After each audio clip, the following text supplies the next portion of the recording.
So in today's video, you'll learn how to make Five Nights at Freddy's doors in Minecraft Bedrock Edition with no mods. Only command blocks and all in vanilla Minecraft. If you didn't already, please subscribe to the channel to see more tutorials like this one. Also, join my Discord server to get updates on videos and to get sneak peeks on them. We have giveaways, video assets, and maps for you to download. Link in the description. Anyways, let's get straight into the build.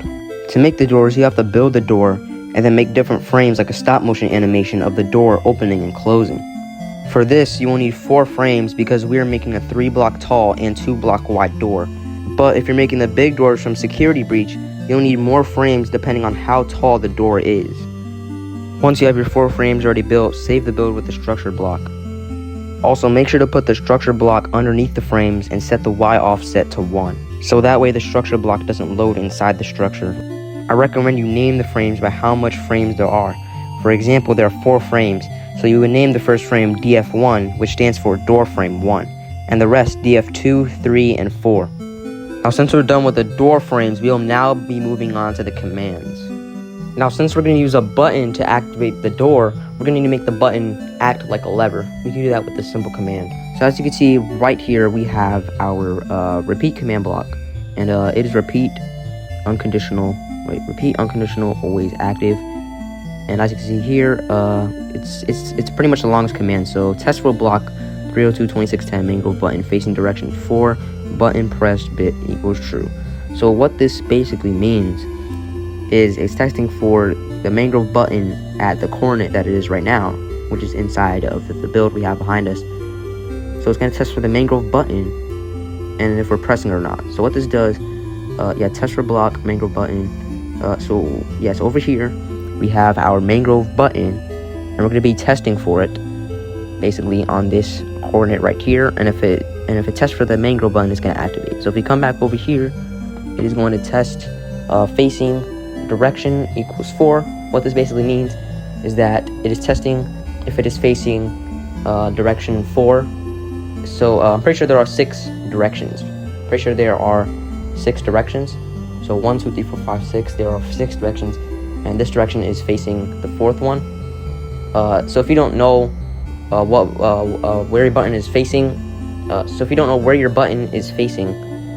then just test 1 through 6 basically. And then if we come back over here, button pressed bit equals true. So what this means is if the button is pressed or not. So if it tests if the button is pressed, then it will activate this comparator right here, and it'll activate the long list of commands. So then we have our second command block: impulse, unconditional, needs redstone, delay takes 0, structure load, DF2, 303, 2913, all negative by the way.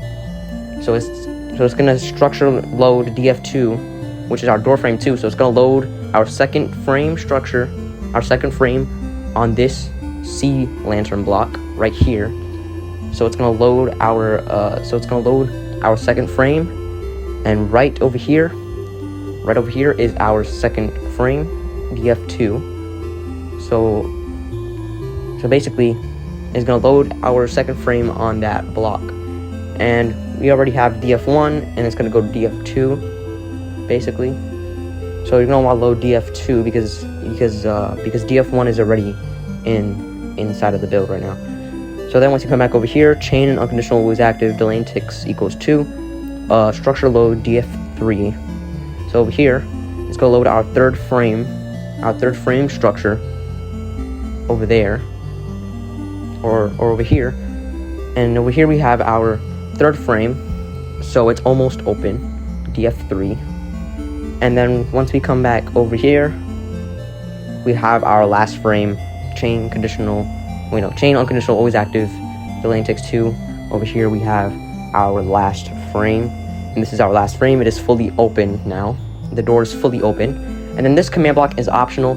It is if you want like a sound for your door closing and basically opening.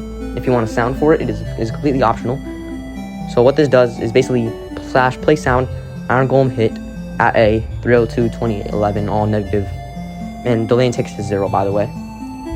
And basically what it's going to be doing is basically playing the iron golem hit sound right on the door. So it could be playing a sound right at the door when it shuts, And basically the iron golem sounds like it's like, or sounds like the door like closes, like in the FNAF game. It sounds like that basically to me.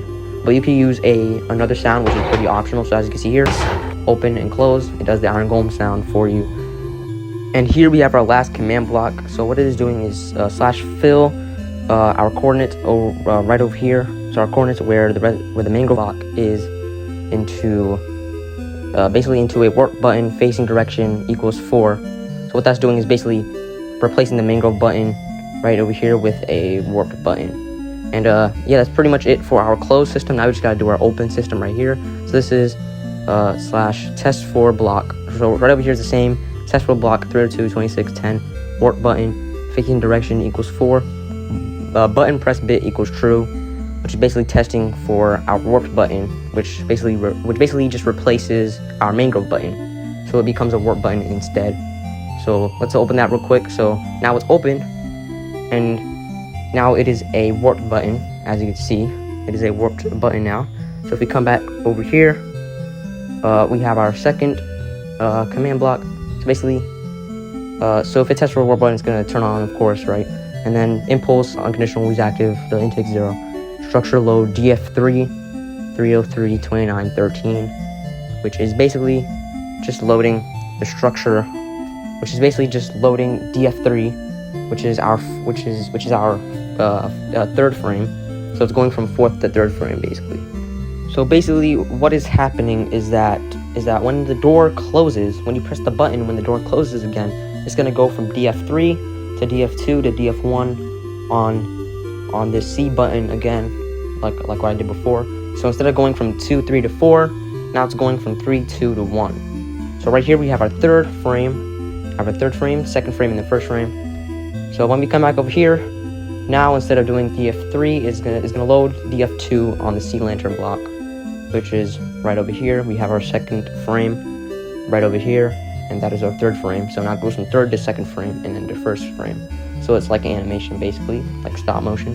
And then now we have our last door closing frame, which goes to DF1, structure load DF1 on the C lantern, which is these coordinates right here, basically 303 29 13. So it goes from DF3 to 2 to 1 basically. And then now we have our optional command block, which is, you know, same thing right over here. It's just the same thing. And now we have our last command block, which is basically filling the coordinates where the warp button is. So it's filling the warp button, or it's filling the warp button back into a mangrove button. So before we were filling the mangrove button into a warp button when it opened, and now we're filling the warp button into a mangrove button when it closes like this. As you can see, it replaces it basically. And yeah, we're pretty much done with the door frames part. And now we got to move on to our light frames, or basically our lights right over here. Now the button system is a lot shorter than the command system, obviously, because there's less commands. But yeah, let's get started on the button system. So here we have slash test for block 302 27 10 birch button facing direction 4, button press bit true. So basically what this means is basically it's testing for if the birch block is facing the direction of 4, which is obviously the same direction as the mangrove button, and if it's pressed or not. So it's testing if it's pressed and if it's facing direction 4. So when we go back here to the second command block, the slash fill 300 26 11 328 14 air, that's just basically setting, or that's just filling this black concrete wall over here into air, so you could be able to see outside of the door and outside of the window. Why there is black concrete is to give the illusion of that, like, you can't really see, or that you can't see the hallway from outside. You can only turn on the light to see it from outside, or you can only turn on the light and open the door, turn on the light to see outside in the hallway. Basically, that's the illusion. And for the third command block, basically what the third command block is doing is slash fill 323 12 323 11 all negatives. over here to sea lantern. So it's going to replace these blocks of netherite into sea lantern. So basically what the block of netherite is doing, or is giving the illusion of like the light off, and then it replaces it with a sea lantern instead. And then this command block is our third one, which is /set block 306 3420 redstone block. What this is basically doing is setting our play sound active, which is obviously optional. The sound for these or the sound for this video is always going to be optional, so you don't need to have a sound. I mean you could add a sound if you want to, but then /fill 302 2710 302 2710 pale oak button facing direction equals 4. So what this basically does is just replacing the pale button, or just replacing the birch button into a pale button, which is obviously the same as what we did with the door button, basically. And then now we come back to our sound, and here's the command for it. So play sound mod B loop at a 324.12.10.9. So what this command basically means is that it's playing the mod B loop sound right over here in this spot, I think, or inside of the hallway. It's playing the mod B loop, and it kind of sounds like the buzzing light. And then we have 0.9. What this basically means, so what the 1 means is just the normal sound, or just the normal pitch, I think. And then 0.9 means the pitch, I think, and then 1 I think is the speed. But 0.9 is kind of low. It's kind of a low pitch, and then 2.0 is a high pitch, and then the normal pitch is, I'm pretty sure, 1.0, which is the normal pitch. And now we have the lights off system. So when we come over here, test for block 302 2710 pale oak button facing direction 4, button press bit equals true. So yeah, it's replacing, it's testing if the pale oak button is there, and if it's facing direction 4, and if it's pressed or not. And then this activates this command block, which is /fill 326.11 326.14 to black concrete. So instead of filling the black concrete into air, it's not filling it back to black concrete, and it's going to give out the illusion of that you can't see outside of the room anymore. And and then now we move on to our second command block, or our third, which is filling the sea lantern back to a netherite block. It's the same as the other one, but instead it's filling it back to netherite block so that the lights turn off. And then these two are optional. This is just the set block 306 3420 air. That is just turning the music off. So it's setting the block on top, or setting the redstone block on top of the music block, or on top of the music right here, back into air, so that it deactivates, and then it stops sound for at A, which basically stops the B, or the buzzing sound, and the delay ticks is 1. And then now we have our final command, which is /fill 302 2710 to 302 2710 birch button facing direction equals 4. So it's basically putting the pale oak button back to a birch button, so that it's turned off and it's birch again.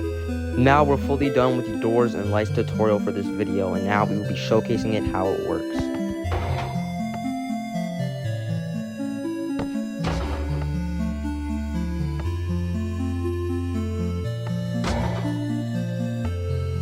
Also, since you've seen this tutorial, please like and subscribe, and join my Discord server, link in description down below.